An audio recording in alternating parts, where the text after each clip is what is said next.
బోర్లు ఉన్నాయి సార్ అది వెళ్ళిపోయినాయి సార్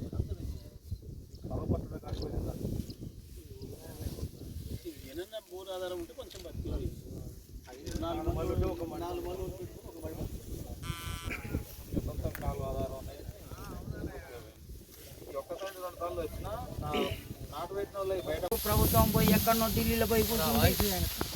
ఇప్పుడు మాకు పట్టించుకుంటూ ఎవరు లేరు. ఏమైనా తెలిసిన వాళ్ళు మీ దగ్గరికి పోవాలంటే ఈ పొలాలు ఈ మొప్పున ఎండిపోయినాయి, మేము ఇక్కడ అప్పులో లెక్కనే తెచ్చి కట్టాలి, మా బతుకులు ఎట్లా సార్? 8 ఎకరాలు నాటు పెడితే 2 ఎకరాలు పాడుతుంది ఒక బోరు, అది కూడా ఆగి ఆగి పోస్తుంది. 6 ఎకరాలు మొత్తం ఇగో బర్లకు ఇచ్చేసిన.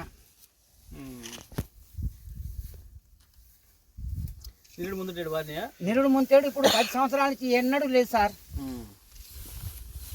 5 సంవత్సరాల నుంచి అడ్డ బిల్ల ఎండకుండా మంచిగానే బారింది. అసలు నీళ్ళు ఇవ్వకుండా మేము ఈ పొలాలు పెట్టగానే పోదాం. కార్పుతళ్ళు ఇస్తున్నాం అంటే ఒక 2 తళ్ళకు ఏదో కాయ శనికాయ జొన్నలో పెసలు ఏదో ఒకటి చల్లుకొని పండిస్తున్నాం. ఇవన్నీ చేసిర్రు. లాస్ట్ ఎకరానికి 20 నుంచి 25 వేలు దాకా పెట్టుబడి పెట్టినాం, మందులు కొట్టినాం. ఒక 2 తళ్ళు అయితే బయటపడే సార్. పెట్టుబడి అంతా అయిపోయింది సార్. ఆయన లాస్ట్ పోసుకునే టైం నీళ్ళు 2 నీళ్ళు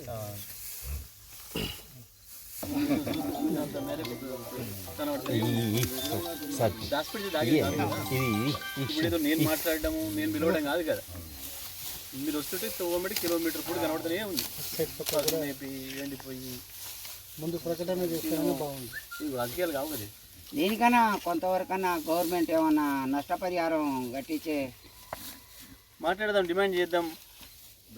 మనం చేయాల్సిన పోరాటం మనం చేద్దాము, చెప్తున్నాం. కావాలంటే సార్ వాళ్ళని కూడా ఎంక్వైరీ వచ్చి చేసుకోవాలి సార్.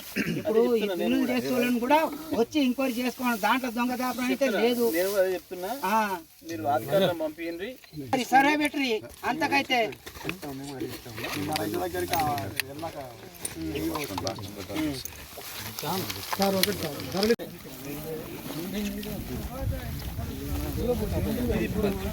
తడిస్తేనే ఉంటుంది.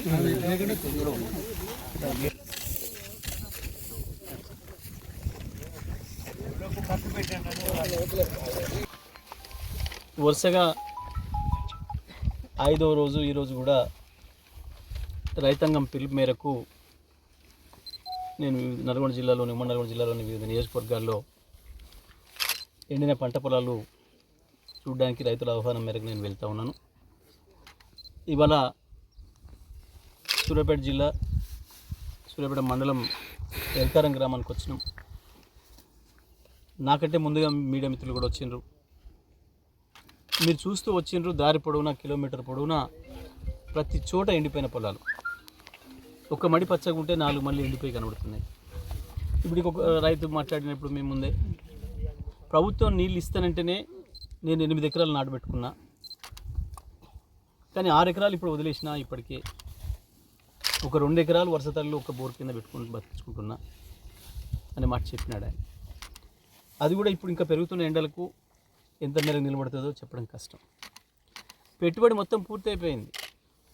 ఎకరానికి 20,000 పైన వచ్చే పెట్టుబడి ఏదైతే ఉందో అది పూర్తి అయిపోయింది. సొంత పొలం ఉన్న రైతు అయితే 20,000, 22,000 పెట్టుబడి పెట్టినాడు. కౌలు తీసుకున్న రైతు అయితే 35,000 పైన పెడుతున్నాడు. కొన్ని చోట్ల 10,000కి ఇస్తున్నారు కౌలు, కొన్ని చోట్ల 15,000కి ఇస్తున్నారు. ఇంత స్పష్టంగా మనకు కనబడుతుంది. ప్రకృతి తెచ్చిన శాపం అయితే మనం దాన్ని తప్పు పట్టలేము. దానికి కూడా ప్రభుత్వాలు కొంత ముందస్తుగా ఏం చేయాలి, ప్రజల్ని రైతుల్ని ఎట్లా మెరుగుల్పాలి, ఏం చేయాలి, ఏం సూచనలు చేయాలి అనే విషయంలో ప్రభుత్వాలకు కూడా ఆలోచన ఉండాలి.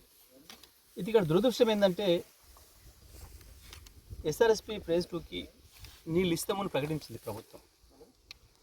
తర్జనలు చేసుకొని నెల రోజులు వెనక ముందు ఆలోచన చేసుకున్న తర్వాతనే ప్రకటించింది. మీరు ఇస్తామని ప్రకటించారు కాబట్టి ఆ విశ్వాసంతోనే నేను పెట్టినా అనే మాట రైతు చెప్పినాడు. ఇప్పుడు ఈ మాట నేను మాట్లాడలేను, రాజకీయాలు మాట్లాడతలేను, రైతుల మాట, రైతుల గొంతే మీకే డైరెక్ట్గా ప్రత్యక్షంగా మీ రిపోర్టర్ల ముందు వాళ్ళు మాట్లాడుతున్నమాట. ప్రభుత్వం ఇంత దారుణంగా మాట చెప్పి మోసం చేయడం అనేది చరిత్రలో ఎప్పుడు కూడా జరగలేదు. రావచ్చు, నేచురల్ కెలామిటీస్ ఆకస్మికంగా రావచ్చు, చెప్పి రావు, వాస్తవమే. కానీ ప్రభుత్వమే అన్ని అంచనాలు వేసుకొని అన్ని ప్రాజెక్టులో ఉన్న నీటి నిల్వల్ని లెక్కలు వేసుకొని ఎంత మేరకు పెట్టాలి పొలాలు, ఎంత మేరకు ఇవ్వగలుగుతామనే విషయాన్ని చెప్పడం అనేది బాధ్యత.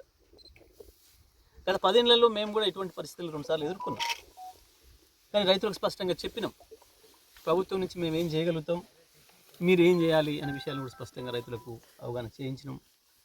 ఎక్కడ కూడా ఒక ఎకరం కాదు కదా, ఒక మడి కూడా ఎండిపోకుండా పాలించినాం. మరి ఇదే సూర్యాపేట నియోజకవర్గంలో అటువైపు భీముల తండ ఒక్క మడి గతంలో ఎప్పుడు ఒక రైతు తన నిర్లక్ష్యం వల్ల ఎండిపోతే దానికి బట్టి విక్రమార్క గారు వచ్చి, ఇవాళ ఉప ముఖ్యమంత్రి గారు, ఆనాటి ప్రతిపక్ష నాయకుడు వచ్చి ఆ తండాకు వచ్చితే మొత్తం ప్రభుత్వ ఫెయిల్యూర్ అని చెప్పే ప్రయత్నం చేసినాడు మీ అందరి సాక్షిగా. ఆ తర్వాత నేను కూడా గ్రామానికి వెళ్ళినాను, మాట్లాడినారు. చుట్టూ పచ్చగా ఉన్నాయి పొలాలు, ఈ ఒకటే మడి పోలేదు అని అంటే ఆ రైతు అది నిర్లక్ష్యం అని చెప్పినారు ఆ రోజు. కానీ ఇవాళ లక్షలాది ఎకరాలు ప్రభుత్వ నిర్లక్ష్యం వల్ల, ప్రభుత్వానికి అవగాహన లేకపోవడం వల్ల,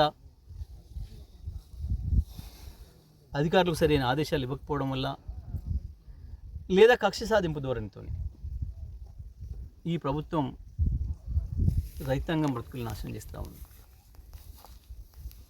నిన్నటి దాకా జాలువారిన పొలాలు ఇవాళ మన కళ్ళ ముందే నెర్రలు వస్తున్నాయి. ఇవన్నీ మీరు చూస్తే జాలువారింది ఈ పొలాలలో. మేము చెప్పినాం, తెలంగాణ వచ్చిన తర్వాత మన నీళ్ళు మనం తీసుకుంటాం, ఈ పొలాలలో జాలువారిస్తా అని చెప్పి నేను ప్రతి ఊళ్ళో చెప్పిన 2014 ముందు. మేము చెప్పిన మాట ప్రకారం ఆ పని చేసినాం. నాకు గత సంవత్సరం మొత్తం కూడా ప్రతి రైతు నుంచి జాలకాలువలు కావాలన్న విజ్ఞప్తులు వచ్చినాయి, ఏ ఊరు వెళ్ళినా. కానీ దురదృష్టం ఏంటంటే కాలం తిరగబడింది. కన్నవాడే కాసాయోడైన పద్ధతుల్లో ప్రభుత్వమే ఒక నిర్లక్ష్య ధోరణితో, ఒక కక్షపూరిత వైఖరితో రైతాంగం జీవితాల్లో మట్టి వస్తూ ఉంది. ఇది 100% ప్రభుత్వం యొక్క ఫెయిల్యూరే, అందులో సందేహం లేదు. ప్రభుత్వం యొక్క మోసమే, ప్రభుత్వం యొక్క ద్రోహమే.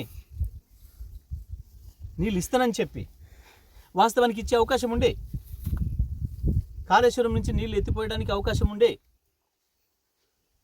ఈ 3 నెలల్లో 100 టీఎంసీల పైగా నీళ్ళని తీసుకొచ్చే అవకాశం ఉండే కాళేశ్వరం నుంచి. కుంగిపోయిన 3 పిల్లర్లకు కాళేశ్వరం ఎత్తిపోతలకు సంబంధమే లేదు. నేను అధికారికంగా చెప్తా ఉన్నా, నేను బాజాప్తగా పూర్తి నాలెడ్జ్తో చెప్తా ఉన్నా.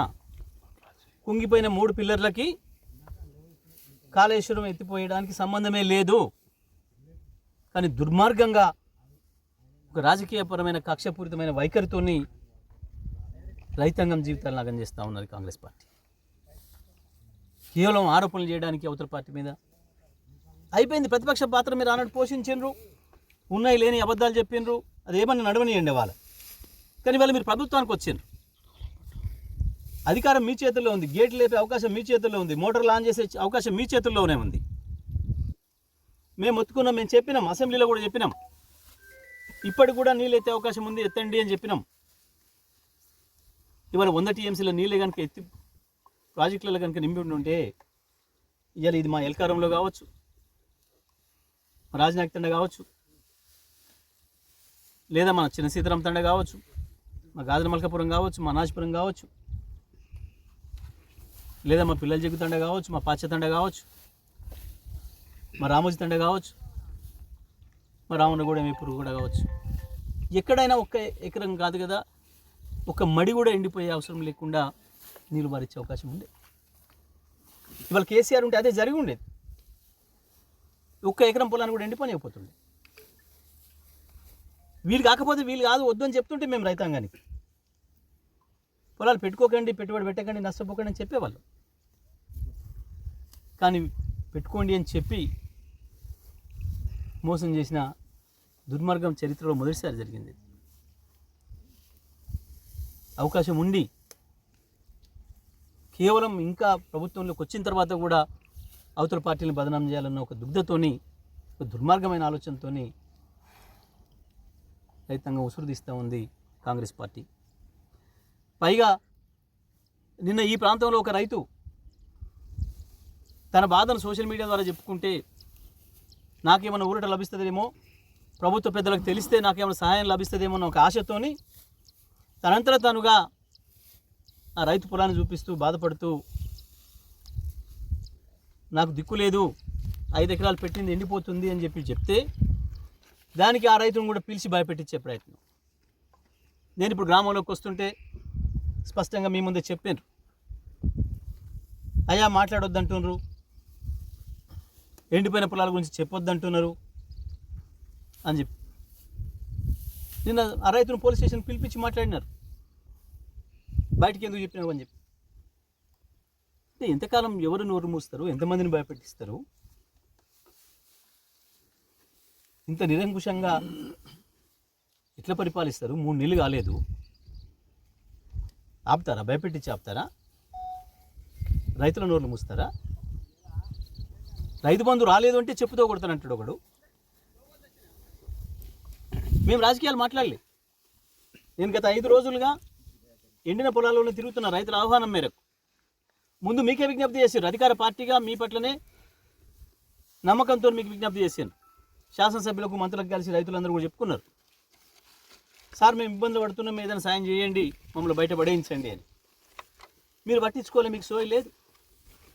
ప్రతిపక్షంగా మమ్మల్ని అడుగుతున్నారు, అయ్యా వాళ్ళు సపోర్ట్ చేస్తలేరు, కనీసం మీరైనా ప్రతిపక్ష పాత్ర మీది, మా తరఫున మాట్లాడండి, మా తరఫున కొట్లాడండి అని చెప్పి రైతులు మాకు విజ్ఞప్తి చేస్తున్న మేరకే మేము ఇవాళ వచ్చి ఎండిపోయిన పొలాలు చూస్తూ ఉన్నాం. నేను గవర్నమెంట్కి విజ్ఞప్తి చేసిన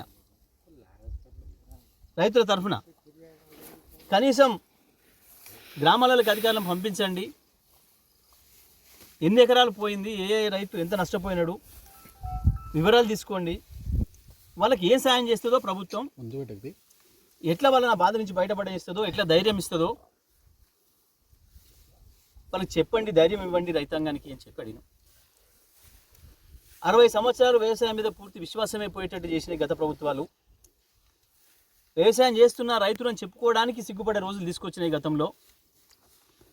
2014 తర్వాత మన అదృష్టం కేసీఆర్ గారి రూపంలో వచ్చి తెలంగాణ రాష్ట్రం ఏర్పడ్డ తెల్లవారి నుంచే వ్యవసాయ రంగమే ప్రధానం కాబట్టి వ్యవసాయ రంగం పైన దృష్టి పెట్టి కేసీఆర్ గారు మళ్ళీ ఒక విశ్వాసాన్ని ఇచ్చి భారతదేశానికి మొత్తానికి దిక్సూచిగా తెలంగాణ వ్యవసాయాన్ని తయారు చేసి మళ్ళీ ప్రతి ఒక్కరు తిరిగి వచ్చి వలసలు పోయిన వాళ్ళు వచ్చి ఊళ్ళలో వ్యవసాయం చేసుకునే పరిస్థితి కల్పిస్తే 3 నెలలు కాకముందే మళ్ళీ రైతాంగాన్ని సంక్షోభంలో నెట్టి వ్యవసాయ రంగాన్ని నాశనం చేస్తున్నారు. నేను మళ్ళీ డిమాండ్ చేస్తున్నా, ఇప్పటి వరకు ముఖ్యమంత్రి కానీ మంత్రులు కానీ సమీక్ష చేయలేదు. ఇరిగేషన్ శాఖ మంత్రి, వ్యవసాయ శాఖ మంత్రి, ఇది రాష్ట్రం మొత్తం కూడా ఉంది సమస్య. ఒక నల్గొండ జిల్లాలోనే దాదాపు 3.5 లక్షల ఎకరాలకు పైగా ఎండిపోయినట్టు కనబడుతుంది. మనకు రైతాంగం మొత్తుకుంటున్నారు. ఇది రాష్ట్ర వ్యాప్తంగా కూడా ఈ సమస్య ఉంది కాబట్టి వెంటనే సమీక్ష చేయాలి, అధికారులకు ఉత్తర్వులు ఇవ్వాలి, నష్టపోయిన రైతాంగం గురించి ఆలోచన చేయాలి, వాళ్ళకి ఎట్లా ఊరటనిస్తారో, ఎట్లా ధైర్యాన్ని ఇస్తారో. నేను మీలాగా లక్షలు ఇవ్వండి అని నేనేం డిమాండ్ చేయడం లేదు, నోటికి ఏది వస్తే అది మాట్లాడడం లేదు. నేను ప్రతిపక్షంలో ఉన్న ఇవాళ బాధ్యతాయుతంగానే మాట్లాడుతున్నా. ప్రభుత్వం యొక్క ప్రణాళిక ఏంది? ఎండిపోతున్న పొలాల పట్ల, అవి చూసి కన్నీళ్ళు వస్తున్న రైతుల పట్ల మీ ఆలోచన ఏంది చెప్పండి. అందరం కలిసి ఒక ధైర్యం ఇవ్వాల్సిన అవసరం ఉంది రైతాంగానికి. మళ్ళీ వ్యవసాయం మీద విశ్వాసం సడలనీయకండి. ప్రత్యేకించి ప్రభుత్వాల నిర్లక్ష్యం వల్ల ఇటువంటి జరగకూడదు. ప్రకృతి ప్రకోపిస్తే దానికి మనం ఏం చేయాలి, అది చేయాలి. ఏ ధైర్యం ఇవ్వాలో అది ఇవ్వాలి. అది బాధ్యత. ప్రభుత్వంగా మీది కావచ్చు, ప్రతిపక్షంగా ఒక పార్టీగా మాది కావచ్చు. అది ఇద్దామని నేను చెప్తున్నా తప్ప నేను రాజకీయాలు మాట్లాడడం లేదు. దయచేసి భయపెట్టేటాలు కూడా మానేయండి. బాధలు చెప్పుకున్న రైతుల్ని కూడా స్టేషన్లకు పిలిచి భయపెట్టిస్తామనే ఈ దుర్మార్గమైన ఆలోచన విరమించుకోండి.